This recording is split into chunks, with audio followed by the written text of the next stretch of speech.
Hello, everybody. Welcome to episode 3. Opreas Open Mic. Baby, we are here. You've got me, Erin Oprea, and... Me, Sean Oprea. I'm her husband. She's my wife. We are here to talk about the next conversation for everybody voted on was the biggest one that we got was how I started my career as a celebrity trainer. And the first thing I'm going to say is I never planned that. I never said, I want to train celebrities. No. I think you forgot. That's why I started dating you. Because she's like, one day I'm going to be famous. And I'm like, yeah. Maybe. I need that sugar mama action. And here we go.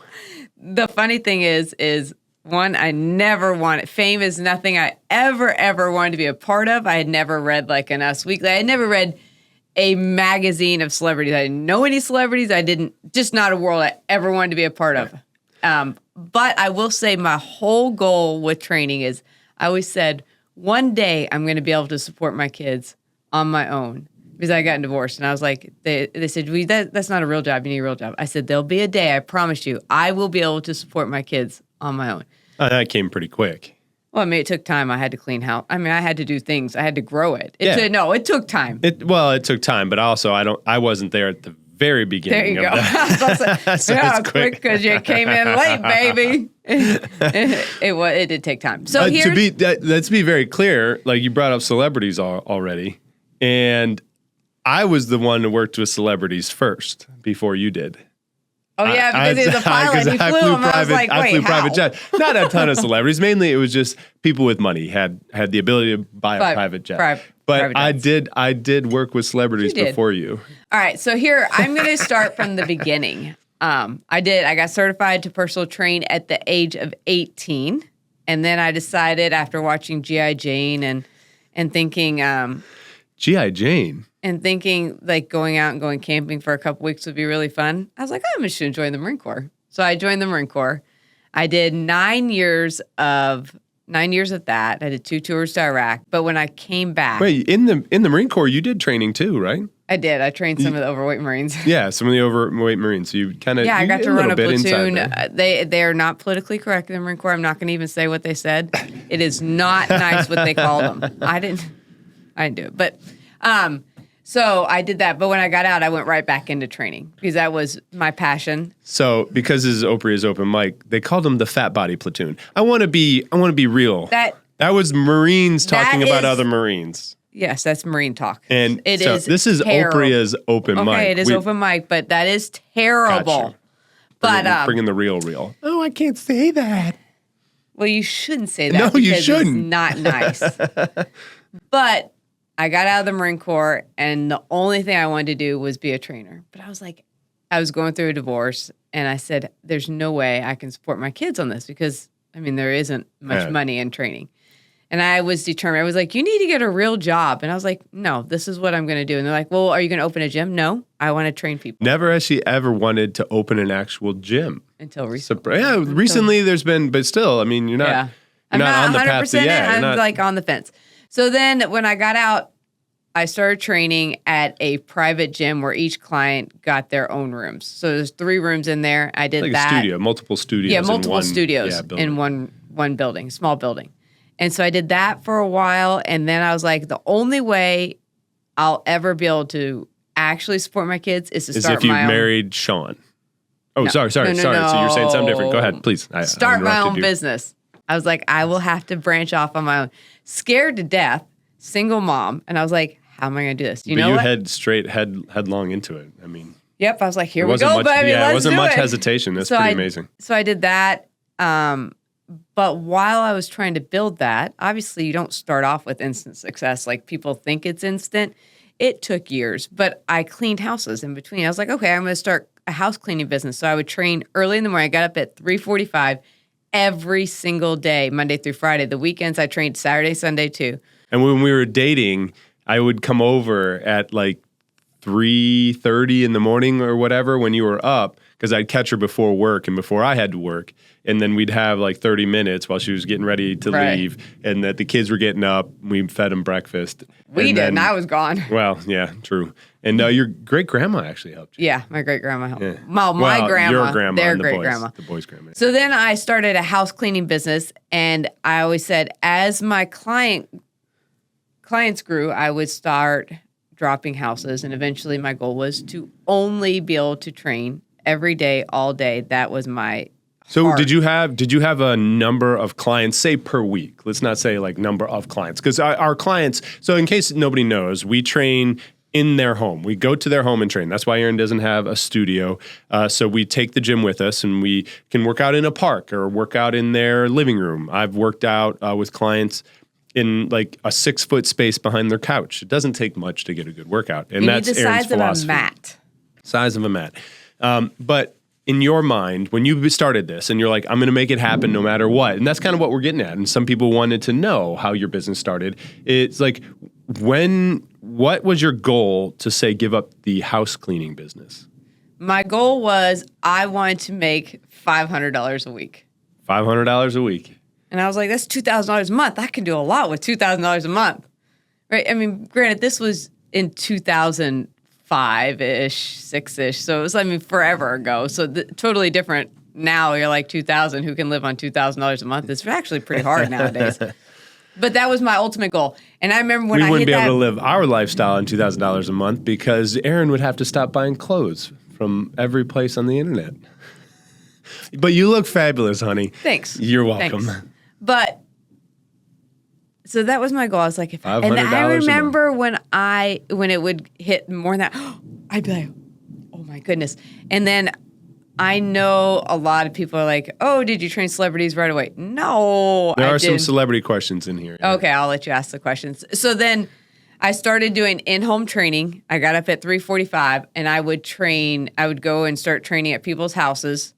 And I didn't have that many clients. I was still not new to training, but new to being on my own, which you have to build yourself up. I've never done any marketing. I've never given out business cards. I strictly did it word of mouth. Let me finish. I did it word of mouth. He thinks he wants to fill in the blanks all the time. You're not the boss here, buddy. I am 50% of this boss. That is my name. That is my name.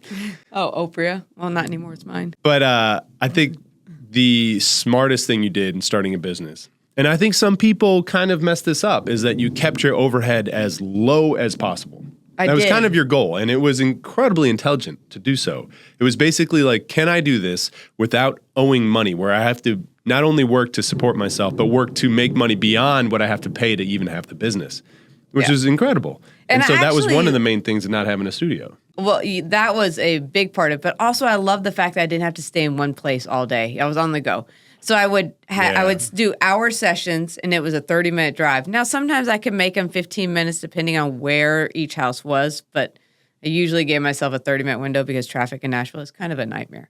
So I did that, and then as soon as I left that, I would clean houses, and I would try to be home right when the kids got out of school, because then you got soccer practices, and I coached soccer and all that kind of stuff. And I didn't train in the evenings because I had kids and we had sports, and I played a lot of sports too. I mean, I played like 5-6 days a week of soccer, and the kids played. So that's actually kept on to now. Granted, you work in the evenings, but you try. I don't train clients in the evening. More, it's my other jobs. I do a lot of clothing design. I do a lot of house design stuff that I love. I mean, I do a lot of app work. If you didn't know, my app is called Pretty Muscles, so I work a lot on my Pretty Muscles app. Oh, he's got a mug for that. But Sean, on sale at ErinOprea.com. Oh, nice pitch. Mm-hmm. Hey, Sean, feel free to start with the first question. All right, so you've brought it up, and Casey Bax06 wants to know, how did the whole celebrity aspect of your training even start?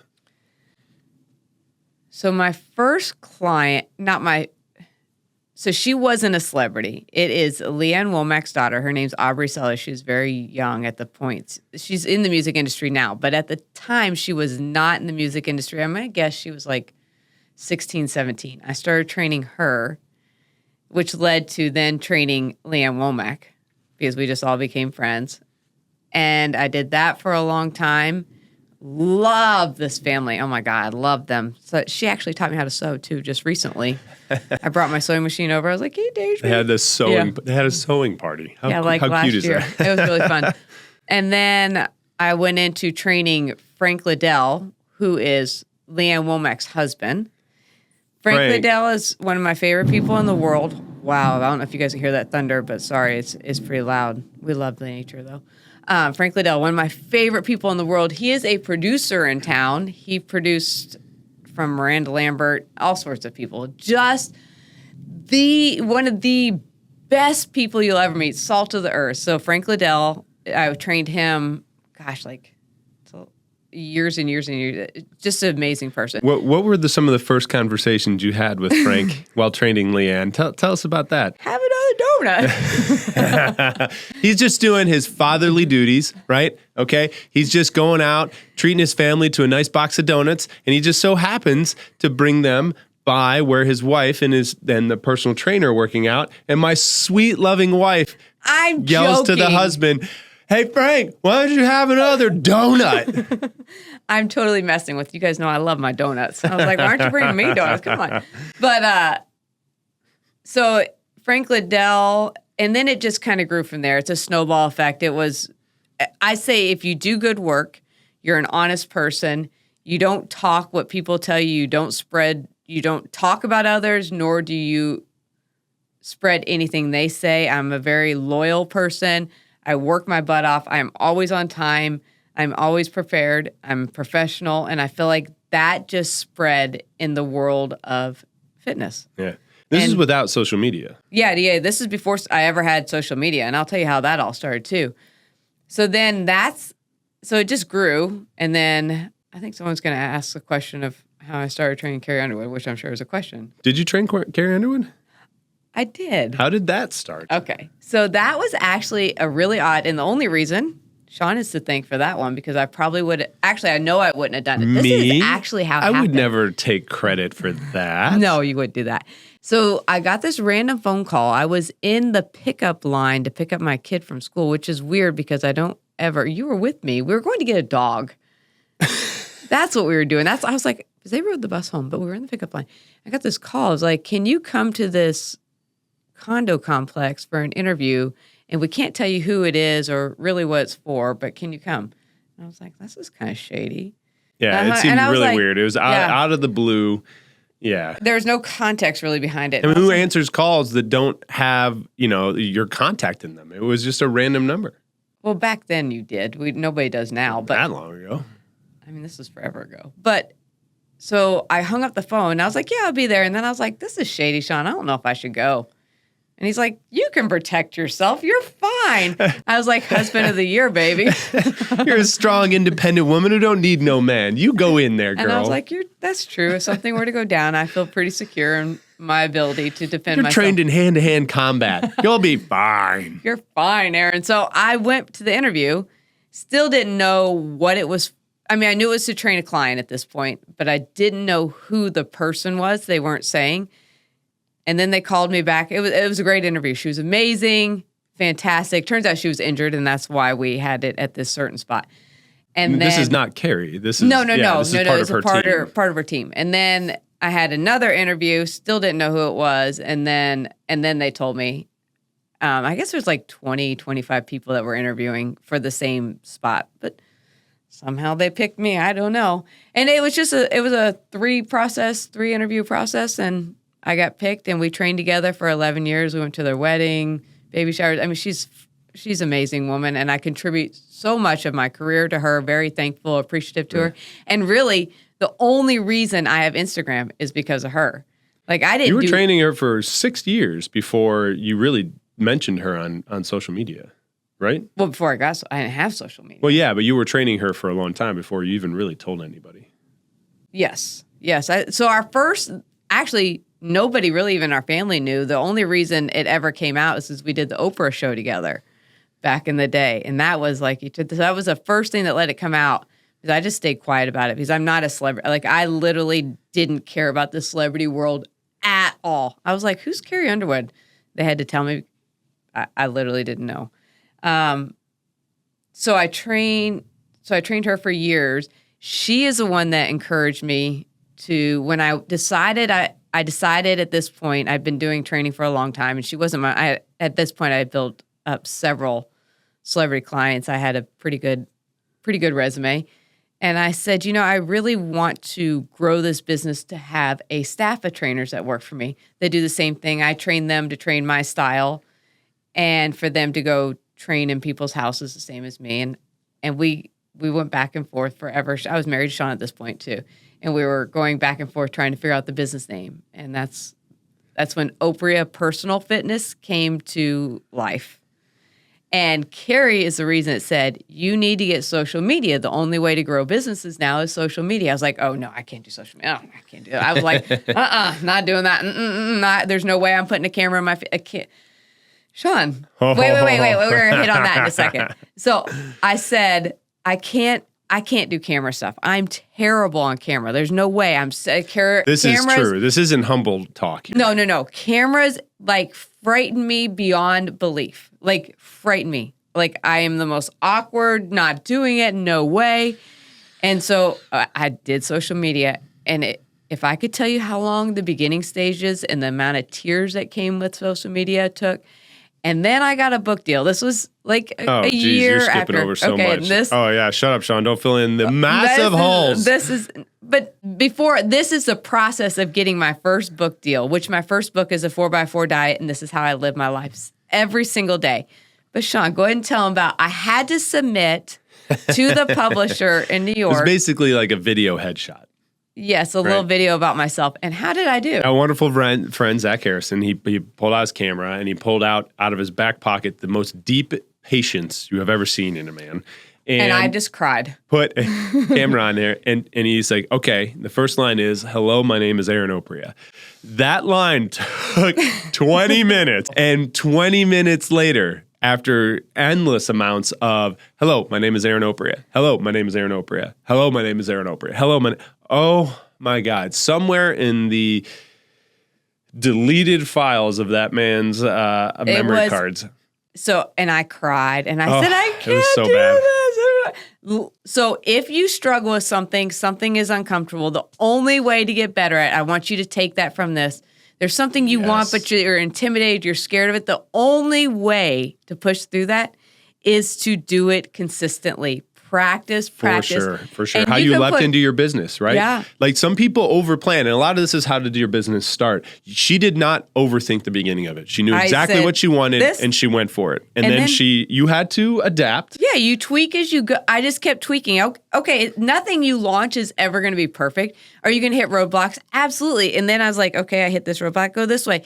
And I learned as I go. You can plan as much as you want. You spend too much time planning. It's like when people tell you, I'm not a runner.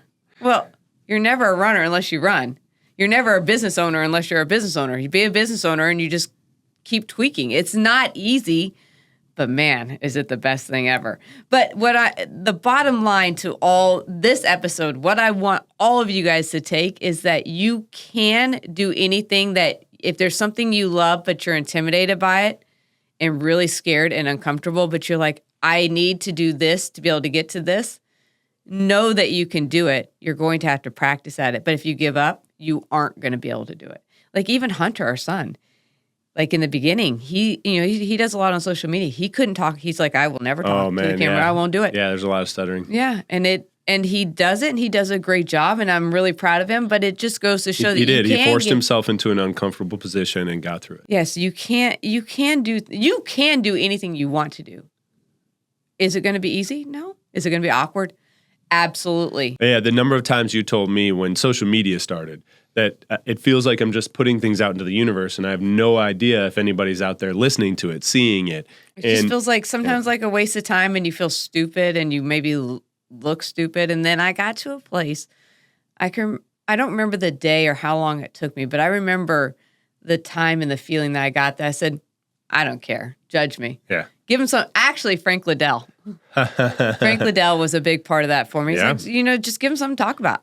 They're going to talk about you anyways. You might as well give them something to talk about. And I kind of have lived by that. He's had a few nuggets. He really has. Frank Liddell was a huge force behind my business for me. So kind of along those lines, Cam Jones 70 asked, how do you stay positive with all the haters? Oh, I don't. And some of that is kind of stemmed from what Frank has told you. Some of it is you've learned along the way. And I have to say, I get a lot of hate, which is really surprising because I talk to my other celebrity friends that don't get as much hate as I do. But you are deeply engaged in your social media. There's that. Maybe that's it. I don't know, but they love to destroy me. And if I was not you guys, no. If I was a sensitive soul, I don't think it would work. And it doesn't affect me. Literally doesn't affect me. We are able to sit and laugh. Did you see that? Hey, I'm a crackhead today. Oh my God, I'm a walking bone. Did you see that? I mean, you name it, they say it to me. I get every name you could be called. Oh my gosh, she has the ugliest face. Her skin is terrible. She has no ass. She's fat. She's too skinny. She's anorexic. Oh my God, she's on steroids. I mean, you name it. I've been called everything. She's a crackhead. Some of it doesn't make any sense. Crackhead is like my newest one on repeat. I'm a crackhead. I'm a crackhead. Okay, I'm a crackhead. I get it. But you just have to laugh. They don't know you. But also amidst those awful statements, there's a bunch of great people saying wonderful things. Yeah, it's and it's a lot of you. Absolutely. There's a lot of we love you. You're doing your thing, and we see those. I think everybody knows that negative comments hit a little different, but even for you, they slide off. And then all those amazing comments, they're there. We see them. We see when. Even lately, one of the coolest comments came from a security guard at one of the bars that we usually go to on Saturdays, and he said the sweetest thing. He did. He defended me on it was a dancing video, and he defended you on that. Yeah. And it wasn't attacking the other person. It was just if you knew her like I knew her, you'd know that she's a fun, life-loving goofball kind of thing. Yeah, and it was really cool. So we see those amazing comments too. So appreciate that for Yeah, but the answer is helps. You have to take everything with a grain of salt. You have to take it with a grain of salt. Be secure. If you're insecure, you have to be secure in who you are. If you're insecure, they're going to eat you alive. At that point, you should not be on social media. If you're insecure, because they will destroy you, and that's how people lose their lives. It's really a sad, sad, sad thing, because it shouldn't be okay, but somehow they get away with being like that. All right, let's go to the next question. Yeah. We're moving on. Do you think social media has helped with your success? Buffy Payable asked a couple of reasons. One, did social media help with your success? And if so, or if not, what was the number one reason for your success? Okay, I have several different jobs. So my main job of training clients, social media did not help with that success at all. That was strictly word of mouth. All my clientele was built up through that. Didn't have social media building that. 100% didn't do anything for that business. Did it help with my business called Opreas Personal Fitness, which is my staff of trainers? Of course, because I can put out there if people are looking for if anyone wants to train with us, we can help you out. So we can put that on there. I have another business of a clothing line, which is Erin Oprea Basics. 100% Instagram is how I sell that and how I'm able to market it and show it to you guys. I love it so much. And I love the fact that we can talk about this because you starting your business and starting social media, you were so involved in social media that people actually now listen when you say, hey, I'm making a clothing line. They know that you talk about worthy things, that you make worthy things. I'm super particular. You've developed that over years. So social media, my goal is to answer as many DMs as I can. I answer which is insane, people. A million. This week's been a little off because of jury duty. I have not, because I take my phone all day. But I answer DMs as hundreds and hundreds every single day. That is not hyperbole. That is And I truth. try, because my goal on social media wasn't just to sell. My goal was to actually help people. Because in the beginning, I never even thought of it as a business. Never thought of social media as a business. My goal was to help people, as many people as I possibly could, feel their best. That's what I thought. I was like, this is what social media is for. And it's still what it's for. But it's also now allowed me to branch off and do all these other things that I absolutely love too. I have literally a million amazing jobs. It's allowed me to launch a Pretty Muscles app. And you guys, all those people that can't train with me in person, You can do it all on my Pretty Muscle app. I literally tell you exactly. You open up, hit start, pick one of the 4 different levels that I have, hit start, and I tell you exactly what to do. It is the same way I train my clients at home, same way I train. The only thing I need you to do is I tell you how many reps to do it, how many times to do it. I show you all that. I just need you to pick challenging weights, because if you're sticking with light weights, those pretty muscles aren't made. We have to go up, baby, go up, up, up, but still complete the reps. So if you want to start, if I say 15 reps, and at the end of 15, it's easy, but then I say, okay, go do the first half with a heavier weight and then strip down and finish it off. So keep challenging yourself with weights. But so the Pretty Muscles app was a passion project that came to life. Is absolutely amazing. We're gonna have and that's the thing about the Pretty Muscles app. Like, honestly, if you were to follow Erin's Instagram, which is free to follow, at Erin Oprea, you'll get incredible workouts every day almost. And you can certainly go back in time and look at every one of them, and it's free. And you can train like Erin legitimately trains, and you can do that. But you'd have to put it together yourself. Pretty Muscles puts it together for you. Yes, I break it down. Let's say I even live streamed Erin's workouts, literally live. Then you looked at Erin working out, exactly what she did, which would be pretty much just like Pretty Muscles app. You could do that if you followed it, but she's not going to adjust for you. Pretty Muscles adjusts for you. Yeah, it gives you basically a no weight option. It gives you a travel option. It gives you special challenges that make you push a little bit harder. Pretty Muscles has been amazing. So the Pretty Muscles app is going to have a really cool challenge this fall. You guys all want to do it. You don't have to be a member of the app to join. You can pay to join the challenge and you get access to the app. It's going to be really cool. Going to have Pilates and be an Every Woman Challenge where I team up with a gynecologist. That one's going to be really cool. And social media has had. And so we're going to talk all about perimenopause, menopause, PCOS, all the fun stuff. And remember, all the workouts can be done at home. It's the same style I train. It breaks your muscle groups up into proper to where you have proper recovery. So it's not like you're doing legs every day. I break up hamstrings, legs, blah, blah, blah. Okay, so that's not what we're here to talk about. Let's ask the next question. Back to starting your business. I love this next question. So this is from It's Simply Chris. Did you envision the impact you have now when you started? No. In my mind, I'm always just like, I'm just a little lonely person. No. I'm just a trainer. No, I never in my wildest dreams thought my life would be where I am today. I never thought I'd train celebrities. I never thought I'd have an Instagram platform. I don't have a big following. I engage with a lot of my following. I don't have a big following. Is it decent size? It's decent size. I love my group, but I just love the group that we have formed because a lot of you guys are on the Pretty Muscle app. A lot of you guys talk about the clothing. I love talking about house design. I just love all of you guys, dogs, all the fun stuff. So we talk about all sorts of fun stuff. No, I never thought I would impact other people's lives. I knew I did in person with my clientele, but I never thought that it would come through on social media because that's on camera and I suck on camera.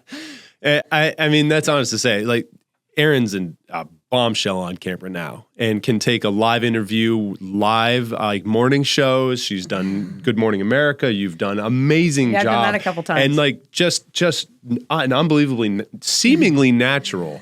That's what everyone's like, it's so natural. I was like, if you only knew. You practiced, you fought through the tough beginnings, and you've found your rhythm. Everybody take that to you heart. became a runner. You weren't a runner until you run. There you go. I became a runner. Yeah. I have a couple more fun questions, and thank you again to all the people who submitted them. So this one's a little bit on my side. So earlier on, when you didn't have as many other jobs, what was your max number of clients a week? And granted, all of our sessions are an hour long. So I trained, I think my 42 hours. But you think, okay, this is what you have to remember. 42 hours doesn't sound like, it sounds like a normal job, right? But you got 30 minutes drive between each one of those. So it turns into like 15 at minimum, 30-minute max. Some were 45 minutes. Some were 45. Yeah, so you have all the drive in between. So I had really long training weeks. It was a 3:30 a.m. alarm clock. You really never talk to a trainer that says, I do 41-hour training sessions a week. I don't know any other trainer that does that. And I'm not talking about my trainings, my workouts. I'm talking about training other clients. So 42 was my max. I worked a ton. And that's when I was really trying to develop social media. It was impressive to see. And writing a book. And kids. Yeah, we had kids full times. We only didn't have the kids 4 days a month. I think the max I ever hit was probably 28 or 30. Yeah. So I've had to cut that back, and because I have a lot of other jobs a lot of passion projects too that I truly love. And even when we went on vacation, we would. I trained FaceTime. I've trained all my clients. Not so much FaceTime. anymore. We finally got. No, I said now vacation's vacation. FaceTime on vacation. Wow. All right. So this one's fun too. This is from Spengler Girl. Does it hurt your feelings when clients train with other trainers? No, I would say it used to. In the beginning, parts in there, yeah. In the beginning, I would be like, "Wait, did I do something wrong? Do I suck? Oh no! What did I do? It's Am hard I getting not to fired?" take it personally. Yeah. Yeah, I took it personally. I can say now, 100%, not even a little bit. I'm like, because you know what? Yeah. I'm able to communicate with them now. I'm very secure in myself. I'm able to, if I felt off, I am at a point in my life where I'm comfortable with saying,